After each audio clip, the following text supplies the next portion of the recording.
Strength and weakness seem divergent, but like most things in life, it's not that simple. In fear, we have an aversion to weakness, a desire to overcome weakness, but within weakness, we can access great strength in the confines of our limitations.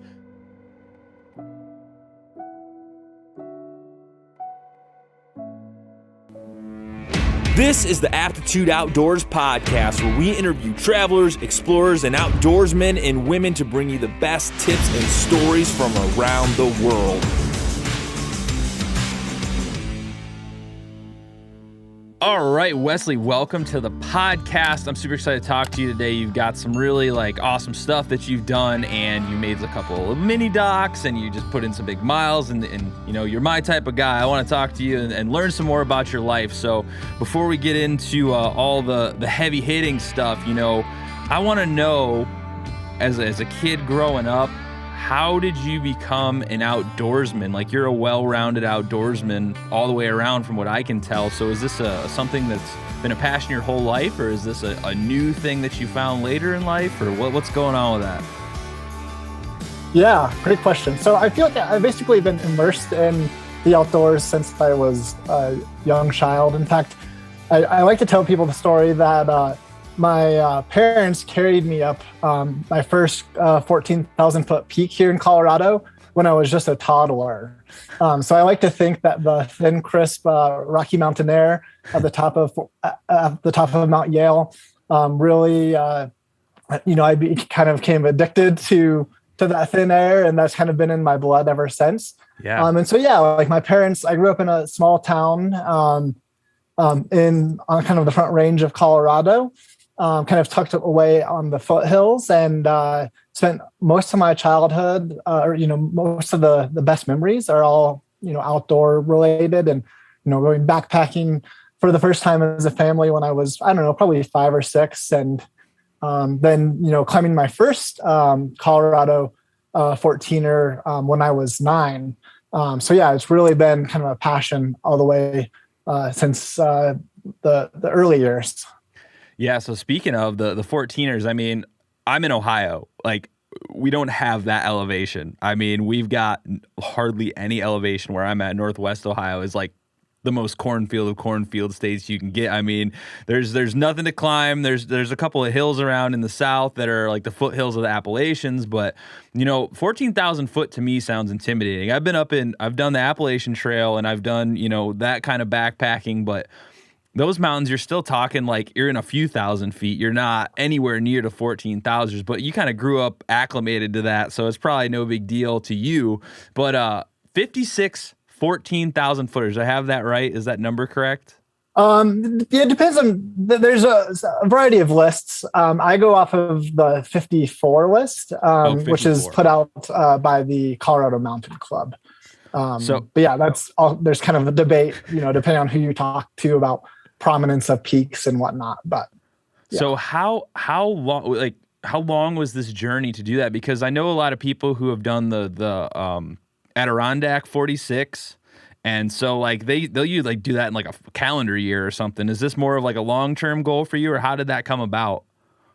Yeah, so it was definitely a long-term endeavor. It took me 19 years. I mean, there's obviously lots of people who do it quickly. I think the fastest known time for doing all of them, I think, is under 10 days now, which is pretty wild.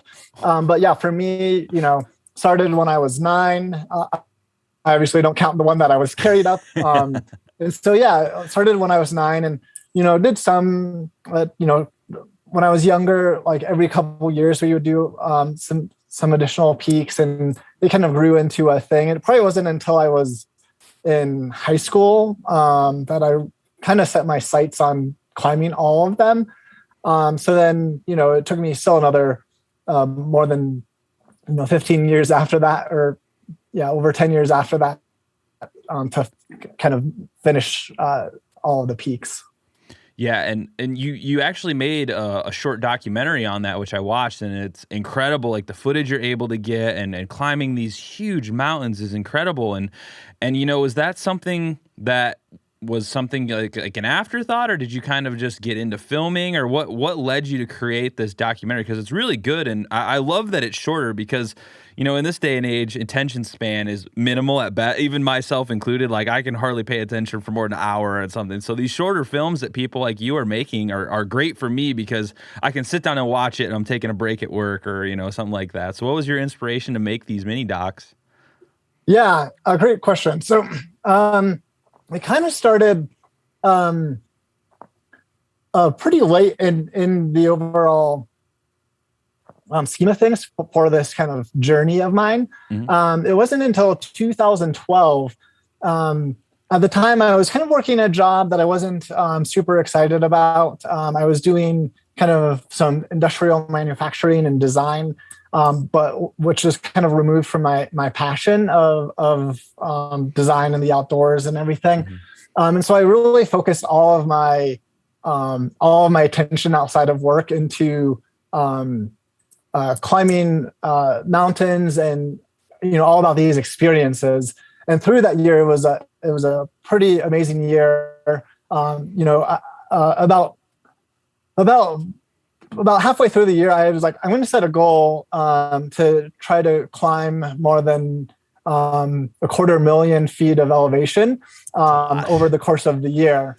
And so going through the year and then close to the end, I was like, well, I think I could probably do more than 250,000 feet of climbing. So I was like, I'm going to increase my goal to try to get 300,000 feet of climbing. And so, you know, at the end of this year of 2012, I had just a kind of standard point and shoot camera. Mm-hmm. And, you know, looking back on it, I was like, you know, these stills of the experience and these really poor quality videos don't really capture the experience that I wanted to share with friends and family. And so it was in that process towards the end of the year that I was like, I invested in a GoPro, an early version of a GoPro, essentially to better capture these experiences. And so that really kind of became my kind of goal, was to become more of a storyteller to help share these stories. And so that's kind of where my photography and videography experience started, and then kind of developed. And then specifically for my 14er short film, you know, it really, it was kind of a long project to kind of put together.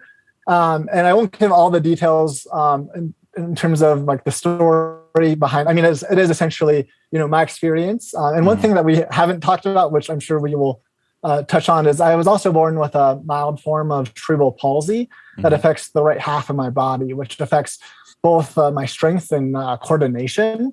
And so it was really about this story of me and this goal. And, you know, the story, close to the end of the project, I knew I wanted to tell some type of story about my experience, because this was a couple years after I had created my PCT short film, which is just 3 or 4 minutes long. Yeah. So it's even shorter. And so I wanted to tell a story of kind of my 14er experience, but I didn't know what that looked like. In fact, the video itself took me 4 years to produce and kind of fine tune what that story was going to be, because there was definitely some tragic moments within that experience that I really had to process and then figure out on whether or not I was going to tell the story, because that you know, some of these traumatic experiences that I kind of went through kind of made me reevaluate, is this story worth telling? How does that affect what I'm going to share and whatnot? So it was a 4-year process after I climbed my last 14er to kind of put this together and kind of put it together in a way that I felt was honoring my story, but then also the stories of people that I'm close to and people who helped me along my journey. Yeah, and like you said, you don't want to give it away. So I would encourage everybody that's listening or watching. I'll link down below to your website where you can watch a documentary. It's very good, and it is tragic. The way things happen, which is wild. Like I can't say without giving away, but to go on with the Pacific Crest Trail, man, that is.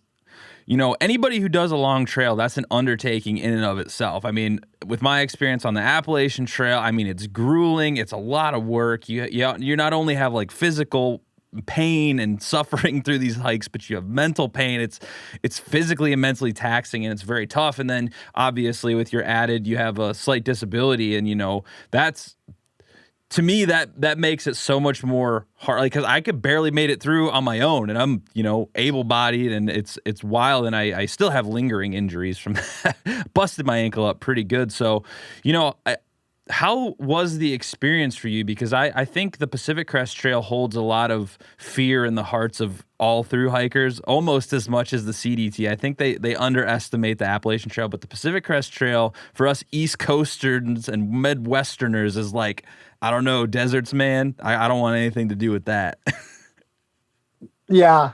It's kind of funny. Like growing up in Colorado, I'm not much for desert hiking myself, so I was kind of intimidated by that. But like in retrospect, I don't do humidity. Like humidity is like my kryptonite. So like the AT don't come out here then. Really terrifies me. The fact of I have some really close friends who have done the AT, and like after them sharing their stories, I'm like, yeah, I don't think that's for me. So it's funny from my perspective. I feel like the PCT seems like the low hanging fruit of the Triple Crown trails, at least. But yeah, like for me, it was definitely eye opening. So essentially, how it kind of played out. I'd done my first through hike the year before, which was the Colorado Trail, right? And so the Colorado Trail is a lot more the terrain that I'm used to. I grew up in that terrain, and it was just I was used to it. Yeah. And I had an incredible experience on the CT, like very little suffering involved on the CT. In fact, I think I got like one hot spot like on the whole, like 500 miles. It's a little less than 500, but so like very like no blisters, maybe a hot spot on like day 2. So like no foot problems. I feel like my gear was pretty dialed in for that type of hike and whatnot. And then getting, starting on the Mexican border at Campo was kind of eye-opening. Like just being dropped off and being like, man, it's a long ways to Canada from here. And yeah, it was definitely a learning curve. Like the whole desert component was different than anything I had ever done. In fact, like I said, I didn't have any foot or any like physical issues essentially on the Colorado Trail. But within just the first couple of days, I developed some major pain in my calf in my right leg, which is the leg that's affected by my cerebral palsy.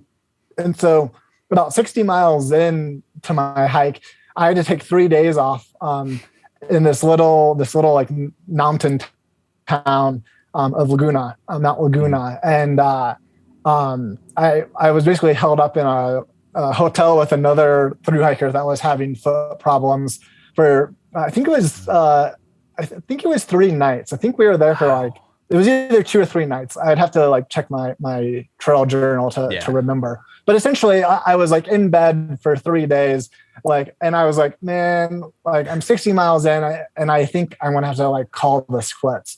So that was like, a shock because I was like, felt so prepared for the Colorado Trail and it went so well. And then within the first 60 miles being like, I'm not sure if this is gonna happen. So I got back on the trail, kind of cut back on my miles and was like, all right, like, before I went, I'm very much a planner. I like to have everything planned out and know what I'm doing. So I had, I kind of created all of my drop boxes along the way for my parents to mail as I went. And so I had this kind of plan drawn out and I was like, all right, I got to take a step back. And and I'm just gonna have to take it one day at a time, like not get ahead of myself, take it easy, and kind of build up some of these miles. For those who don't know, the PCT, most people will try to hike 20 miles on the first day. Since you are in the desert, there's very little water in those sections. So there is sometimes a water cache at, I think, I don't know, like maybe it's mile 12-ish or so. But essentially, most people try to get to this first little lake that is 20 miles north of the border. So it's kind of this initial test to see if you can get to this little lake where there's this campground in the first day. And so you do a 20-mile day for the first day, which I felt okay with that. And then the second day I did a pretty big day. And then on the third day, I was hurting. So I had to kind of take a step back and kind of slow down. And so that was just good to kind of take a step back and be like, okay, like this journey is I'm only going to make this work if I take my time and listen to my body and take it, one day at a time, getting, from one water source to the next, essentially. So that was kind of the start of it. And so, the first 700 miles in Southern California, which is a lot of desert, was some of the hardest for me to kind of adapt to and kind of learn to be okay with the heat and whatnot, and learn to not hike when it's if it's 100 degrees out, like take a few hours off during the warm hours of the day and try to find a place in the shade to just hang out and rest. And then, getting into the mountains, something I felt more comfortable with, and kind of began to find my stride. Probably sometime in the high Sierras, I feel like, is when I kind of started to find my stride. Yeah, and the PCT is a lot different, I think, from what I would have experienced on the Appalachian Trail, in that like the terrain changes so drastically throughout the trail from what I understand from talking to a few thru-hikers. And did that provide any challenges in any sort of ways that were maybe different from what you're used to in Colorado? Because Colorado, I mean, when anybody thinks of mountains, they think of Colorado. I mean, you got like Pikes Peak out there, you got the Rockies, these big mountain ranges, and when you think of the like classic Mountain West, it's Colorado. So, I mean, growing up there, you have some advantages for those mountain hikes. But was there anything that kind of threw you for a loop throughout that journey? Yeah, I think I was really surprised with Southern California in the first 700 miles because, a lot of people do talk about the desert, and a lot of it is desert, but it's so interesting. You kind of go, you gain a lot of elevation gain, and you kind of go up into these smaller mountain ranges south of the Sierra. And so it can be really surprising. You would get up pretty high and get into pine forests, and then you'd even see snow in places, and then you would drop down into the desert valleys. So it was really unusual, like not something that I really expected to see these major variations over, literally like 10 miles. Like one of the biggest variations, I think, is in Southern California. The trail goes pretty close to Mount San Jacinto, which is, I want to say, is like 10,000-ish feet. Don't quote me on the exact elevation.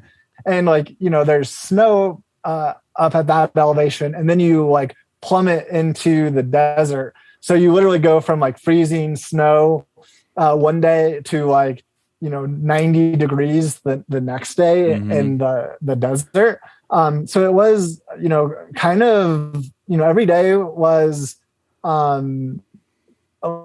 like a different experience, I feel like, in Southern California, because the terrain was kind of constantly changing, even in the different elevation, and kind of the ecology would change substantially as you would climb and descend in these areas, which I wasn't expecting. I was expecting just like hot desert essentially for the first 700 miles.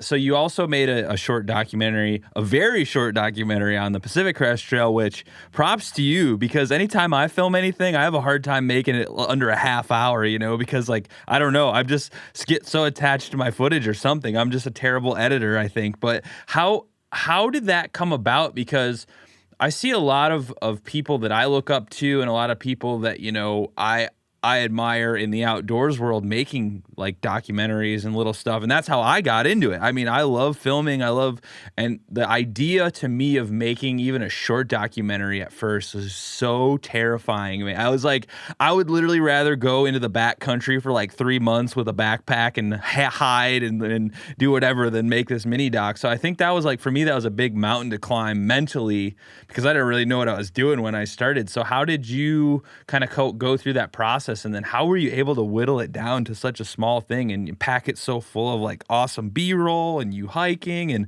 I don't even want to know how many times you went back and had to pick up your camera. Like every time I saw one of those shots, I was like, man, he walked the Pacific Crest Trail twice. Yeah, I wish I knew exactly how many miles I hiked, you know, essentially 3 times essentially. But yeah, so again, that kind of goes back to, you know, a couple of years before when I kind of got my first GoPro and was figuring things out and kind of experimented with the first kind of my first few short films, one being for my Colorado Trail through hike. So it's always just kind of me experimenting on like, what is a cool way to share a story. Yeah. And honestly, like the PCT one was like, I want to make this really short, the short film with like the best of the footage. And then my goal was to go back and then make, you know, that one I think is like, we'll call it 4 minutes. It's not even 4, it's like 3 minutes and some change. So my goal was to finish that and then make a longer version of my experience with all the other footage, because, you know, the amount of footage that I got in 3 minutes was just a fraction of what I had total. Oh, yeah. And so it was kind of the goal to do the short one, just to kind of get the juices flowing, so to speak, and then do a larger project. As I was making the short one, I had some people approach me. For many years, it was a tradition that someone from each class of the PCT would basically collect photos and video from anyone and everyone who hiked that season, and then put it into a longer documentary or like fancy slideshow, for lack of a better term.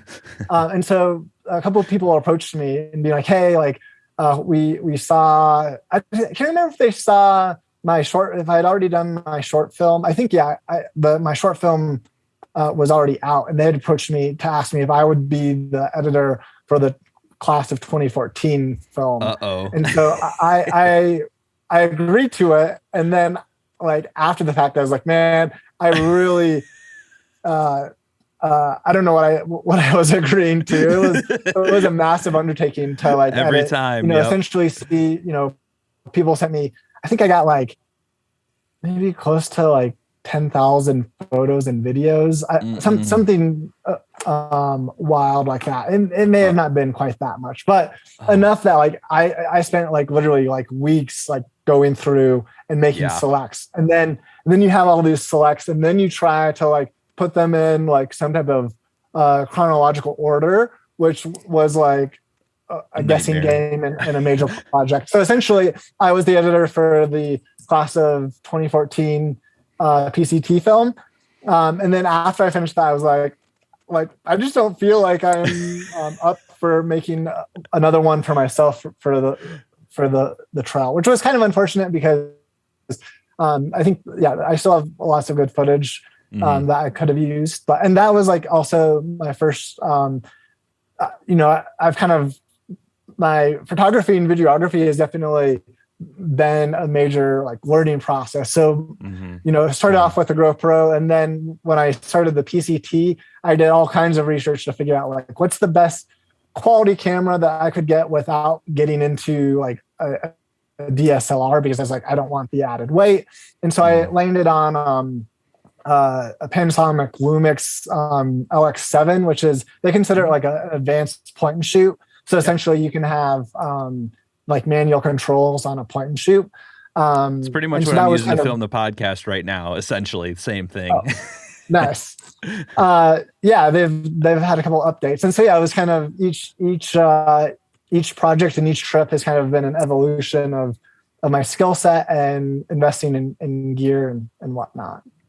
Yeah, and it is I have so much footage from the Appalachian Trail that I did in 2015 with a GoPro, and to be frankly honest with everyone, I've been terrified to touch it because it's so much, and I had no plan when I was shooting it. I was just like, I had a GoPro and I just shot footage as I went along of nothing.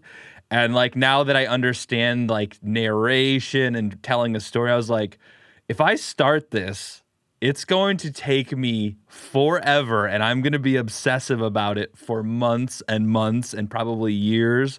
So like I haven't cracked open that Pandora's box yet, and I feel like I need to before I lose the footage or something happens to it, because I've already corrupted like 50 hard drives doing this podcast and stuff like that. So I'm right there with you, man. It is a daunting task, but another thing that was really interesting to me in looking in through your website, which is great by the way, is you talk about environmental design, which I've never heard of that. What can you like describe what environmental design is? Because that sounds like something that I would be like interested in, because all I do is outdoor stuff. That's like all I care about.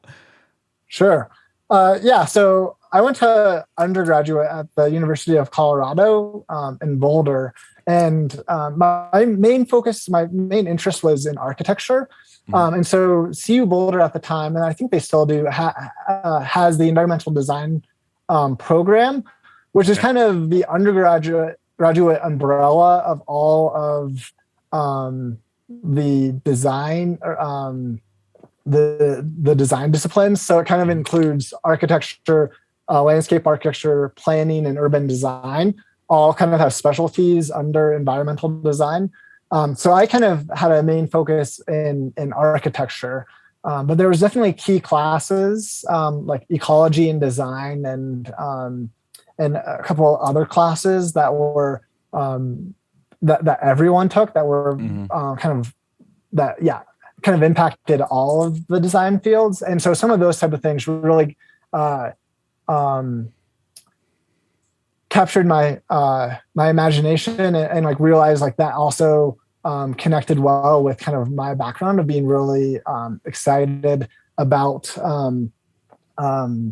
being outside, and kind of, you know, my parents kind of grew up, kind of taught me the ethic of like, leave the trail and the campsite better than you found it. Yes. They weren't really into like leave no trace principles per se by name, but just that concept of making sure you leave a place better than you found it. And then this might somewhat derail the conversation a little bit, but it was my senior year. After my senior year of high school, my dad and I were climbing a 14er, one of a pretty challenging like class 30 peak called Creestone Needle in southern Colorado.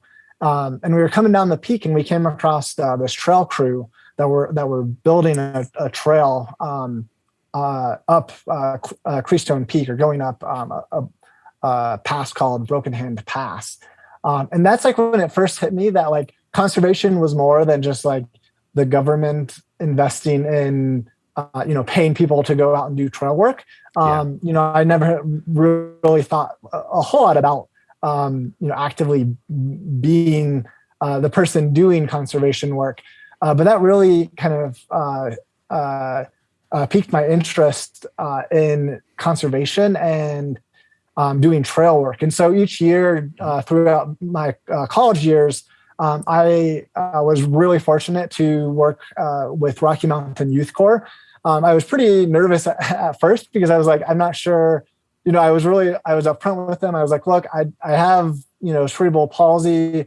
It does affect my strength and abilities, but I also can climb mountains. So like, if that's like a consolation or anything, like, would you like give me a shot essentially? And they took me, which I'm super thankful for. They're a great organization. I'm sure they took a little bit of a risk on me, but like I kept going back every year, and sure, I couldn't, move as big of rocks as other people on the cruise, but like every crew kind of has a variety of personalities and skill sets, and people that, some people are crazy built and can move massive rocks, and other people can't. And as a crew, you kind of make those things work, and it's all about teamwork and working together, anyways. So yeah, that experience alone, like every summer, like going out into the backcountry for 3 months and then going back to school, there was a lot of kind of this back and forth between learning about design and architecture, and then seeing it firsthand by building trails and knowing, like, water and erosion is the biggest enemy of any trail. And so, obviously talking about architecture, we talk a lot about water and environmental impacts of buildings, and site conditions and all of this. So there was definitely kind of a lot of back and forth of learning that worked well kind of with my trail work, but then also kind of my education. Yeah, that's super interesting, man. I never thought that, like, how those two would go together. And I've seen, I used to volunteer for this group of, it took kids, like inner city kids with, that were having like struggles, or, they're having, family issues and stuff like that. We'd take them up into the White Mountains up in New Hampshire, and we'd come across these trail workers, and they're just busting their ass, man. I mean, that is hard work. They're like just carrying like probably like 200-pound rocks and just throwing them off the side of the mountain. Like, wow. I'm just up here with like a 50-pound or 20-pound backpack or whatever I had at the time, complaining about how heavy it is and all that stuff. But that's really interesting. And I was kind of curious, did you write all of the voiceover and narratives and stuff in all of your documentaries? Because I got a couple of quotes up here that I'm just like, were like mind-blowing to me, and I assumed you wrote them all, but I don't know. I always like to ask. Yeah. So all of the writing, all of the narration is all me. I do have some great friends who are creative in different ways. Some of them, do a lot more writing than I do. So there was definitely, for example, my 14er short film, I think I went through like 15 drafts of the narration for that. And so what you see is like mostly my words, but is also like modified based on recommendations from a few close friends that were like helping me along the way in terms of giving me feedback on like what made sense to them, and or like what they thought would make things a little more concise or clear. Because like you said at the beginning, like I know people's attention spans is super short these days. So it's just like, how can I make this film like impactful in, less than 14 minutes for that specific film? So it's pretty packed with a lot of thought. And like I said, it took me 4 years to put it together. And writing it, like I wrote it and rewrote it, at least 3 or 4 times. And then, those other 10 drafts are just like tweaks, here and there and whatnot. So I was really, I mean, as awesome as the footage is, I was blown away by the writing a lot too, because I would say that's probably my weakest point in anything I ever make, because my narrative's always like, we went here and did this because I needed to make this scene make sense to you, because it doesn't make sense to me right now, But the one quote that really, really like kind of hit a chord with me, you said, strength and weakness seem divergent, but like most things in life, it's not that simple. In fear, we have an aversion to weakness, a desire to overcome weakness, but within weakness, we can access great strength in the confines of our limitations. That's so deep, man. Like I had to think about that like 20 times as I wrote it down. Like what are you getting at with that? I mean, there's obviously tons of allusions to the trip itself and, having CP and all this stuff. So like what is your thought behind that quote? And I know that's a lot. Even if you wrote it, that's a lot. But like, what were you thinking with that? Yeah, great question. So I think that's part, like, for me personally, I feel like there's common themes that kind of weave through a lot of my experiences and a lot of my life story. And I think that kind of dichotomy between strength and weakness is part of that, right? especially in our culture. We're always about like embracing your strength and like living out of that. But I think in some situations that sometimes if we are so dependent within our own strength that and sometimes like those can become our weaknesses because they kind of inhibit us from growing beyond that. And so for me it's this interesting paradox when like by embracing like my weakness, I can embrace strength that is outside of me among like my community, and that it can be more than just my story, and realizing that like I'm kind of living in a bigger narrative than just what I personally see. And so I think part of that is kind of that embrace that within like by embracing weakness that we can kind of overcome things, because I think a lot of times kind of another component of that is also when we have the fear of the unknown, of whether that's like outdoor things or just things in life.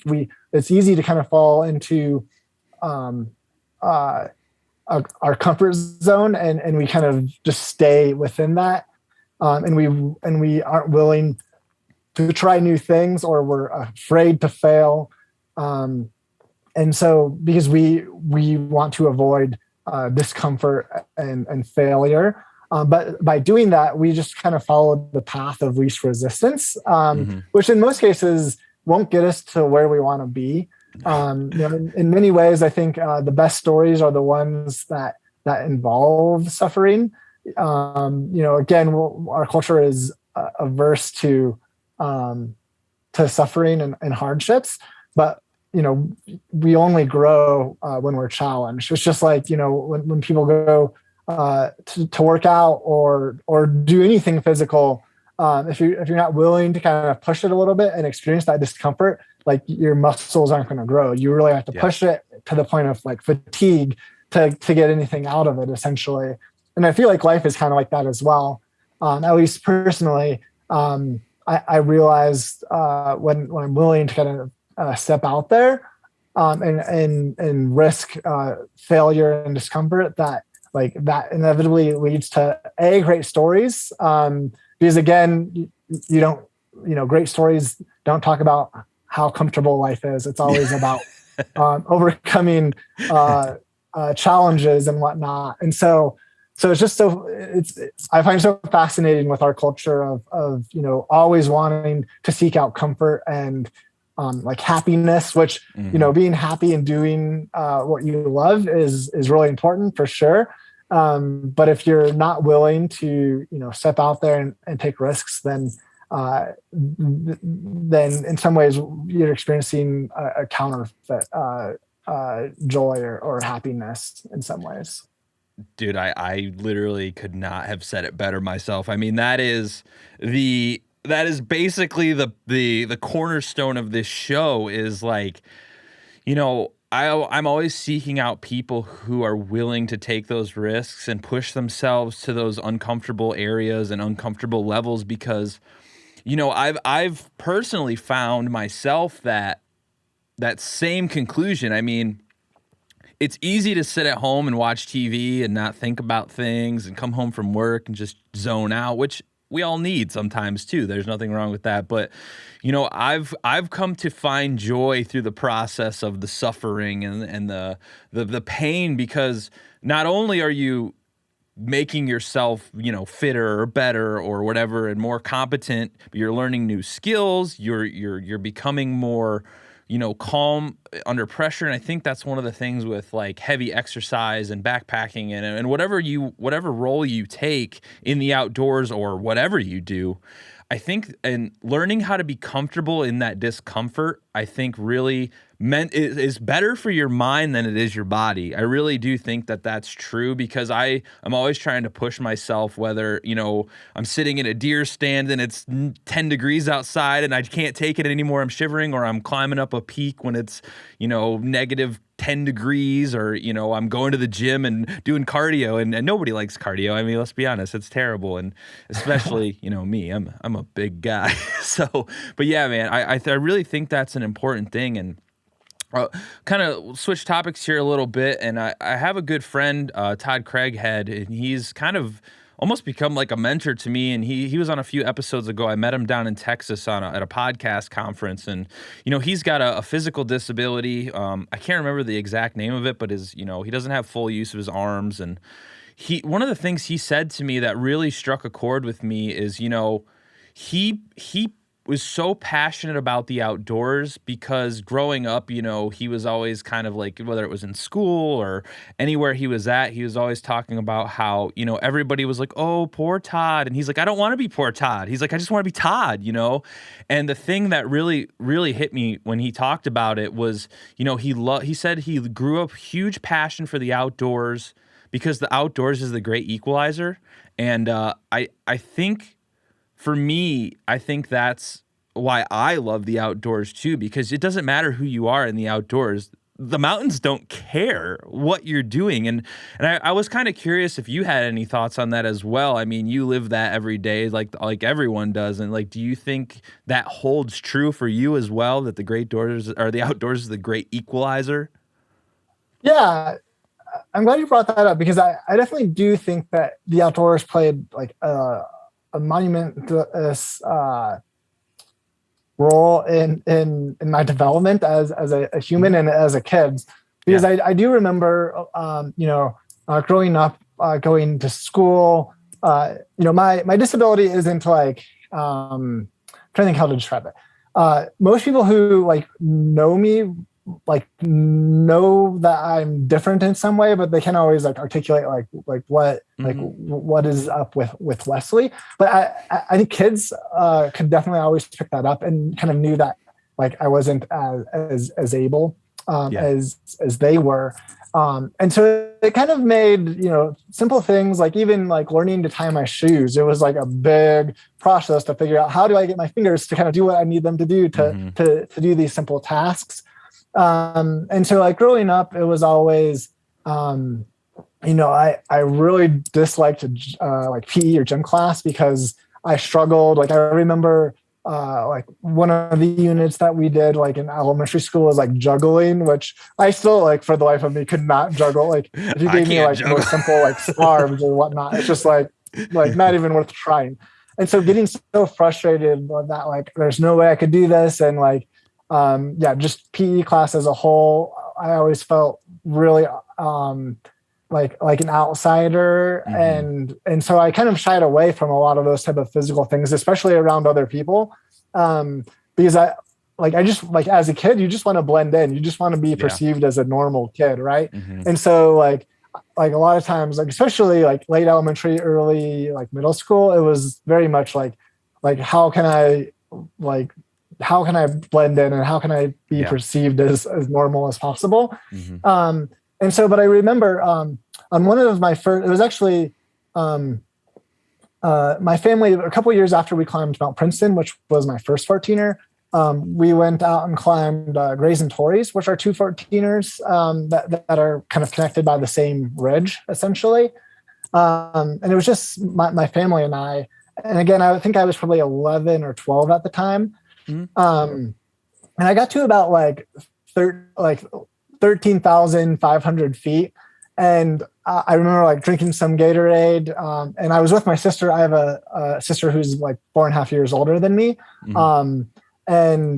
I just remember, and so for most of my life, you know, I'm younger, and then I also have this disability. So like she could like win at pretty much anything physical, essentially.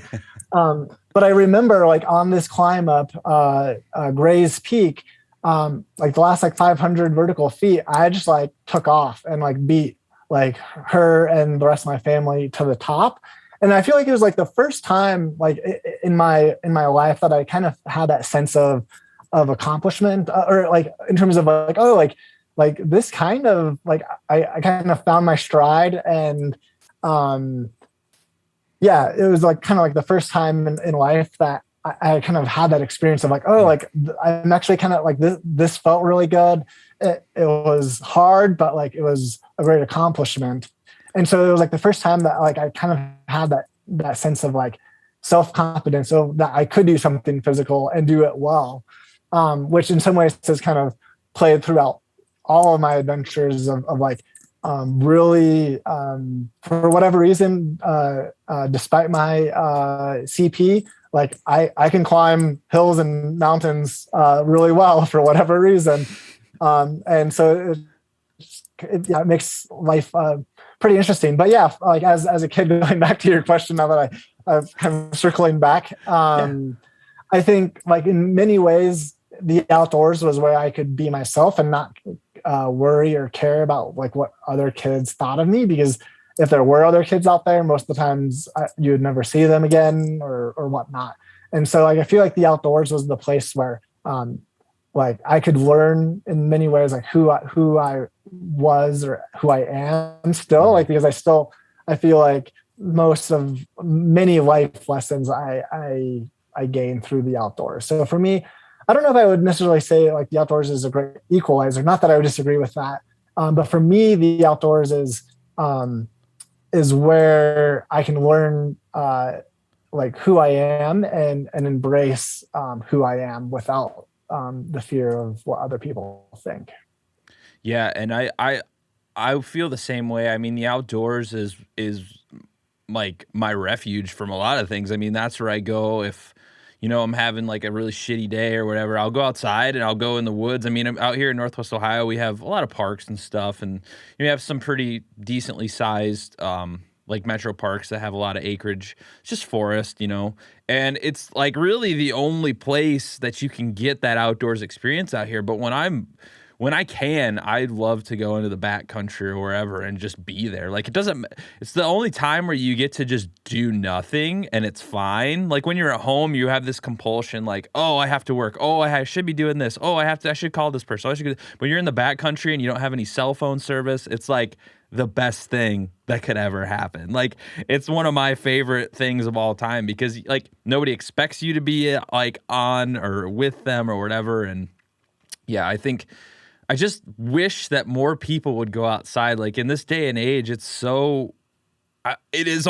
rare that people are into the outdoors as compared to people who are not, because there might be people out there with 1 million followers and these shows that get these huge views, but like the amount of people that are actually going outside and spending time in the outdoors, from what I personally see, and I know personal anecdote isn't evidence, but from what I see with my own eyes, more people than not are not going outside. I don't know if you see that as well, but like, I don't know. It's just a weird thing to me because it's all I care about, and to see people not care about it, it's just weird. It's like, what's wrong with you?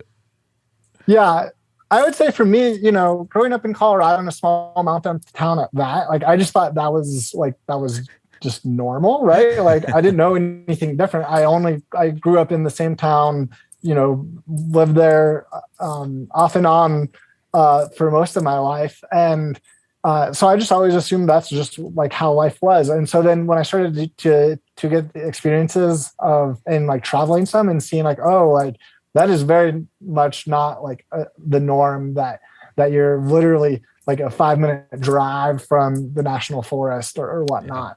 And so that was kind of a surprise to me. But yeah, like and then I also agree, like getting outside is critical for me. I'm lucky to work for a great organization called American Hiking Society, which we might get to talk a little bit more about. Yeah. But we're a national organization, but we're a small team of 8, and we're kind of spread out across the country. And so we have a flexible work arrangement, which allows me to like get outside a little bit during the day. So this time of year, I just kind of switched my schedule. So I try to get outside. I try to go for a run or a walk at least every day or once a day if I can. Mm-hmm. For like during my lunchtime, essentially, I kind of extend that to get outside, because I realize like if I am cooped up inside for more than a day or two, like I'm just not in a good mental spot.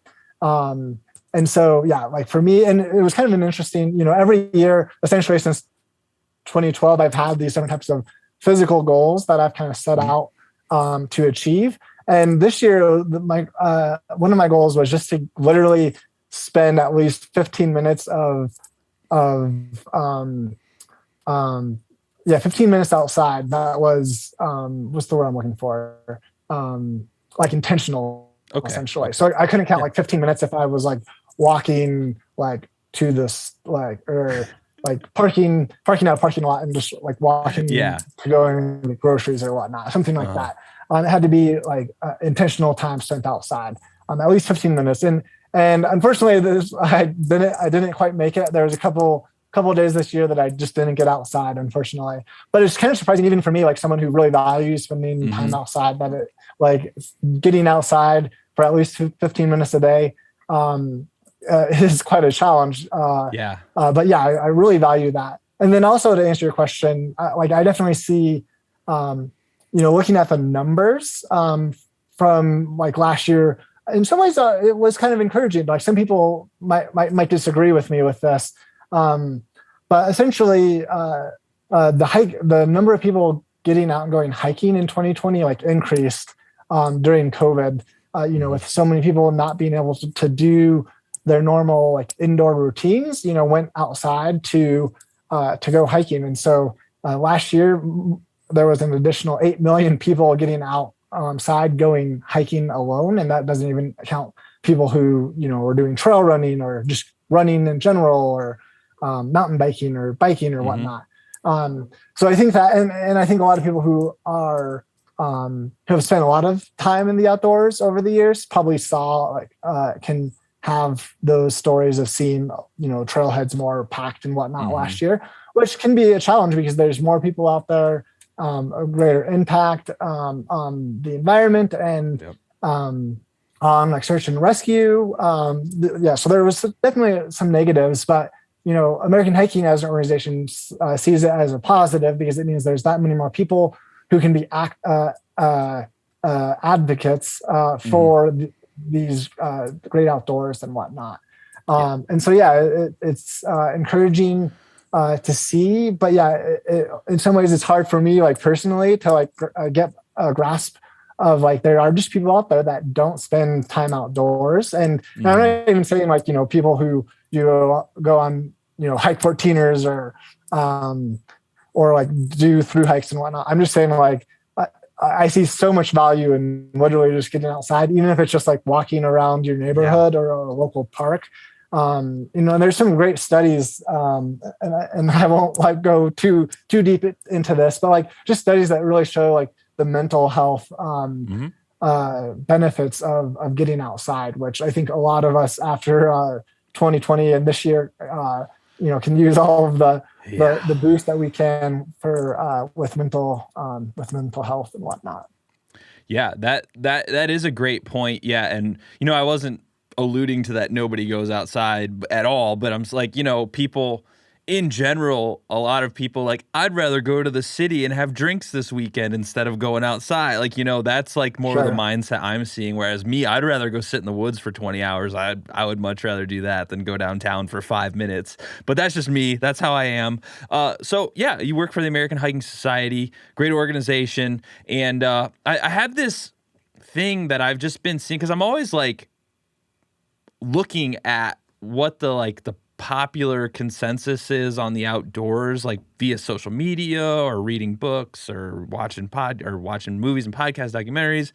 And like, there's a lot more talk these days of like inclusivity and things like that. And, it's like a 50-50 split. I see these talking points about people saying that they feel like the outdoors isn't inclusive. They are inclusive. Some people are saying like, the outdoors community is not accepting of certain types of people. And the other people are saying, no, that's not true.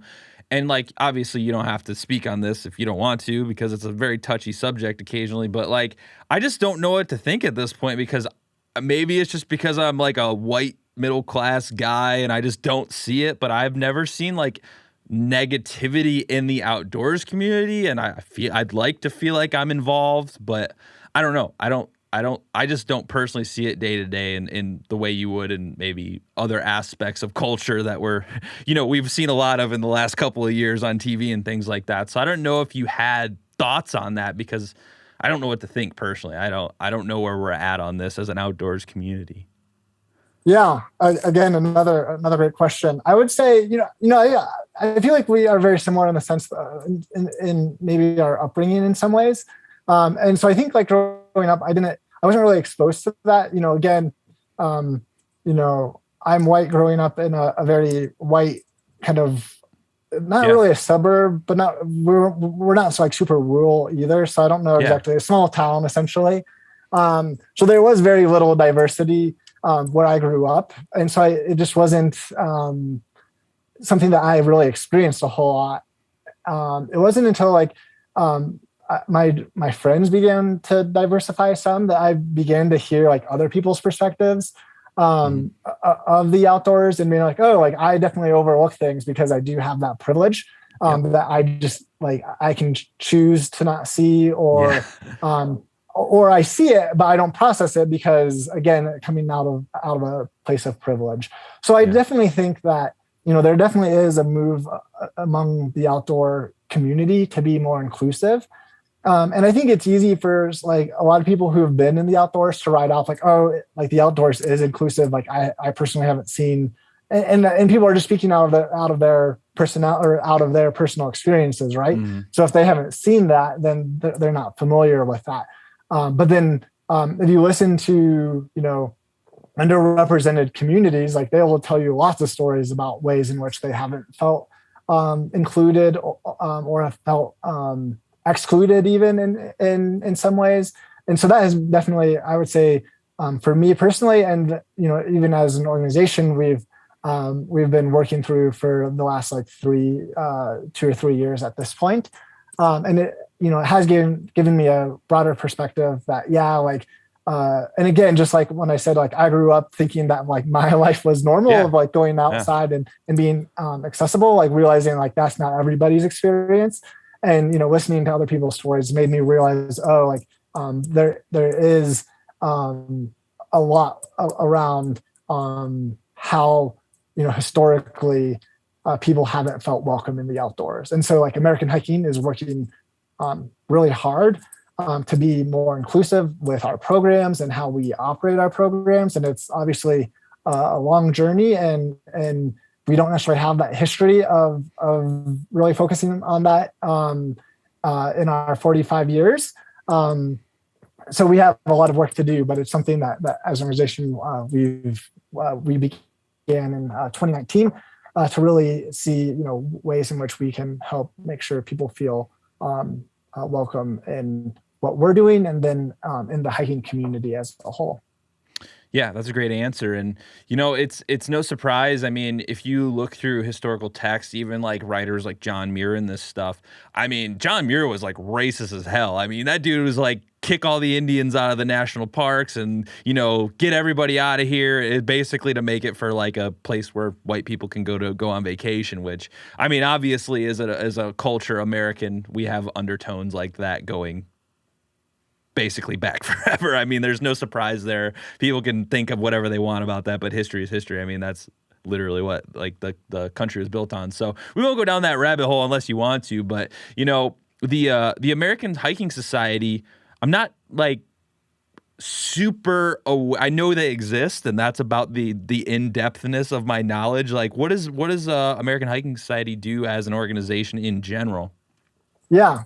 So again, American Hiking was founded 45 years ago, and it basically started as an advocacy organization. Essentially, there was some legislation going through Congress at the time that affected the Appalachian Trail. It was called the Appalachian Trail Oversight Bill, basically establishing how like utilities companies could cross and interact with the trail corridor.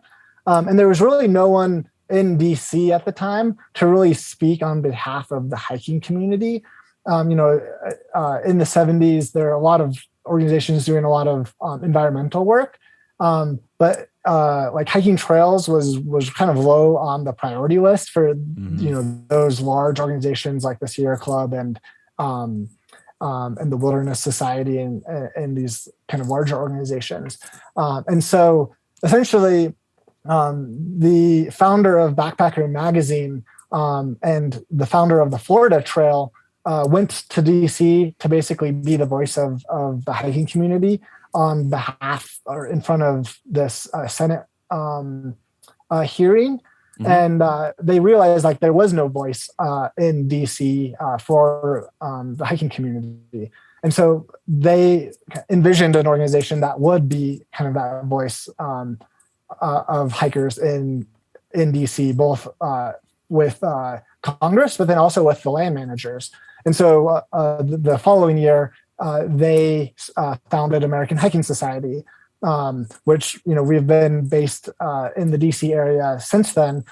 We also, about a year or two after we started, we merged with another organization that was operating at the time what was called Volunteer Conservation Corps, which was the idea in the 70s, Congress passed a law that allowed the Forest Service to begin to use volunteers to help with the maintenance backlog and to volunteer in visitor centers and whatnot. Yeah, essentially just to use volunteers as a whole. And so the Volunteer Conservation Corps was kind of this hybrid of the original Civilian Conservation Corps that was created during the Great Depression that was a great program to really build out infrastructure throughout the country.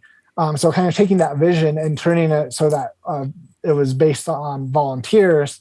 And so which eventually developed into what our current program, which is called Volunteer Vacations, which are week-long service trips that we operate each year. Each year we'll do probably about 40 to 50 trips, ranging everywhere from like Alaska to the Virgin Islands and everywhere in between, essentially. And yeah, so like with that kind of mandate to do the stewardship work, ever since then, we've kind of had this, we kind of work at the intersection of advocacy and conservation. So we have a variety of programs that fall into that. Like we have a yearly Hike the Hill advocacy week where we bring trail leaders and organizations from around the country to DC to speak with their representatives on Capitol Hill. And then we also help organize National Trails Day each year, which happens on the first Saturday of June. So yeah, those are kind of our big programs and what we do as an organization. Wow. That is a lot.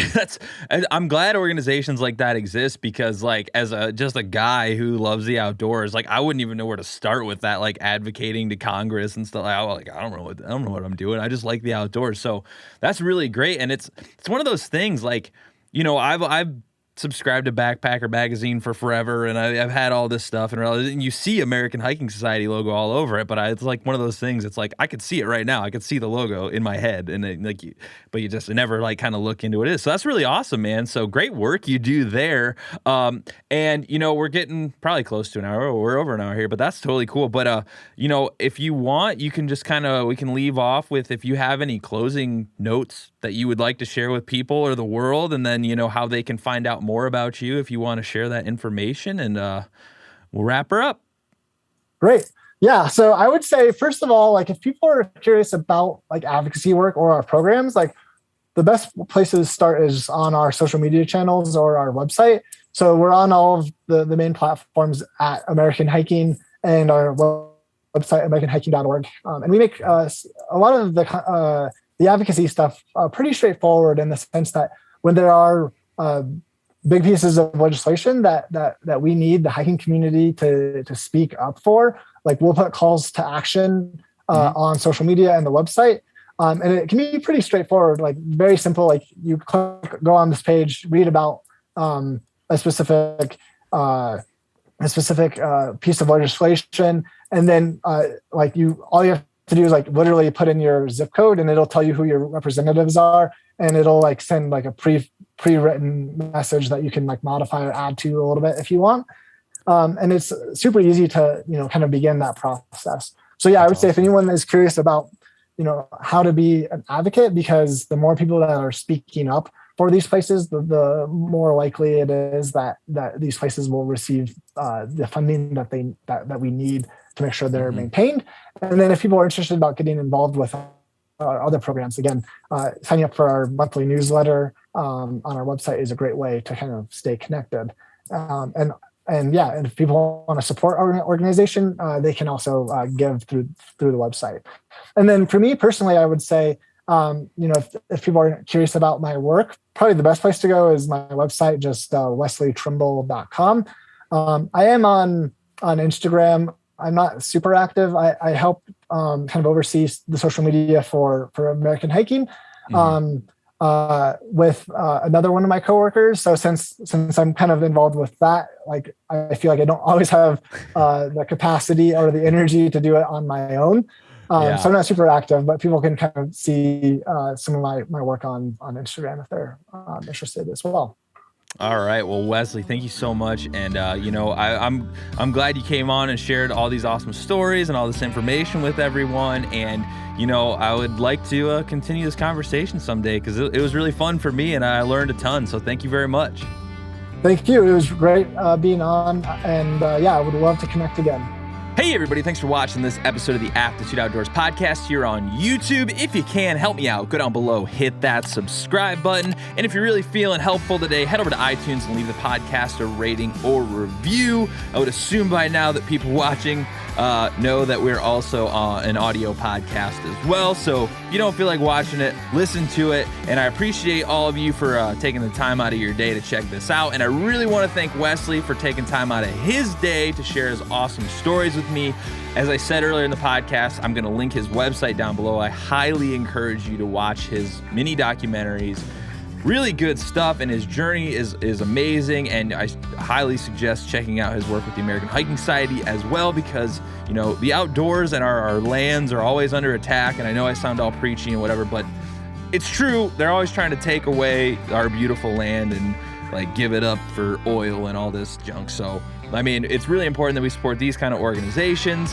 And as always, I want to thank you guys for watching. I'll see you next time.